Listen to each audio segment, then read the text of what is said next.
Hello students, my name is Vinod Paudel. Today I'm gonna discuss about Faraday's law and its application. So first of all, I'm gonna start with the first demonstration of Faraday's law.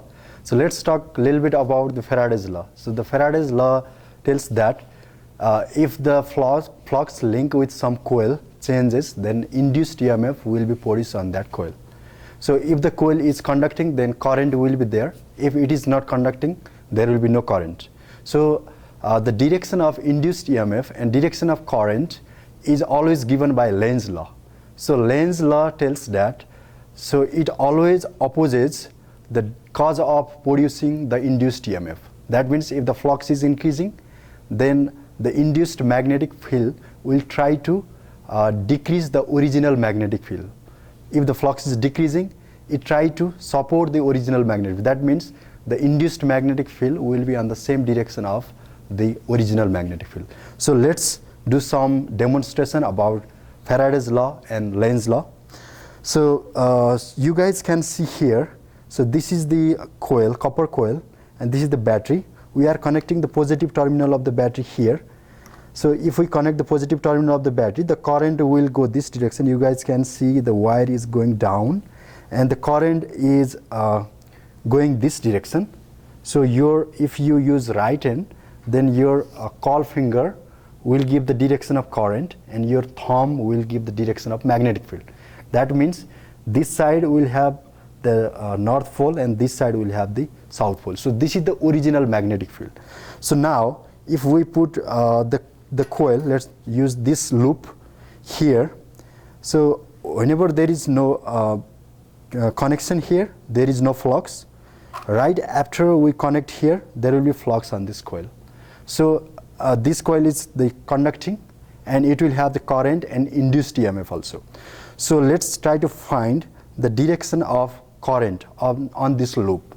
So if we use the right hand rule, this becomes north, this becomes south. So the cause of producing the induced EMF here is the increase of flux, because originally there was no flux. Right after we connect, we have flux. That's why the flux is increasing on this loop. So then what will be the direction of the induced current here? That means the flux is increasing, means there will be the induced magnetic field which oppose the original magnet. The original magnetic field is this direction. Now the induced magnetic field should be this direction. If we point the induced magnetic field with thumb, then your call finger will give the direction of induced current. That means the direction of induced current is going like this.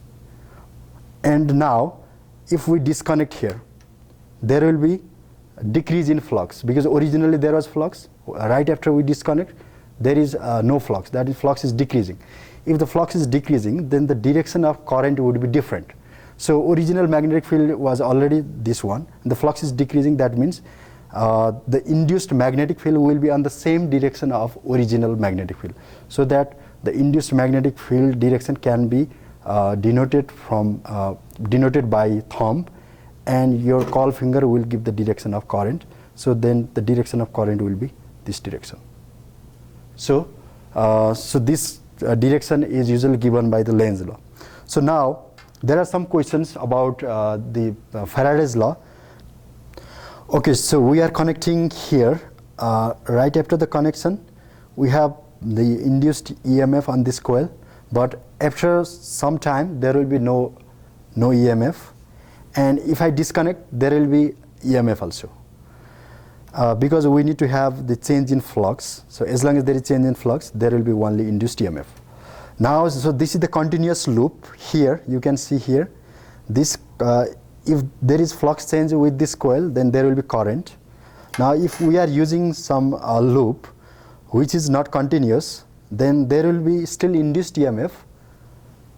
You can see the caught loop here. So if the flux is changing for this one, right, for a very small moment of time, there will be change in flux. That means induced EMF on this coil, but there will be no current here because it's not continuous.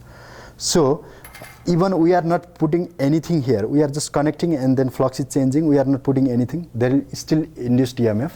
Or if we are using some loop, wooden loop or rubber loop of insulator, there is still induced EMF, but because of their high resistance, there is no current.